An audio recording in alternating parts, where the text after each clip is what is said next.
Hello and welcome to Design Guy. Want to make your text pop? I'll show you how to add awesome gradient colors in Canva. Click the Create button to start. Next, choose Custom Size from the options. For this tutorial, set the width to 200 pixels and the height to 300 pixels. Then confirm your selection to continue. Select some text and apply a heading style.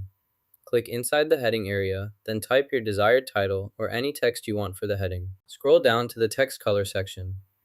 Here, you can choose a solid color for your text, or select the gradient option to apply a gradient effect.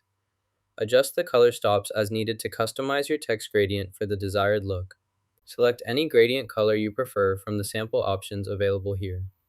After choosing your color, you can resize the gradient area to fit your design needs accordingly. To add gradient color to text in Canva, click the Share button, then select Download to save your finished design. Maximize the image size for better quality.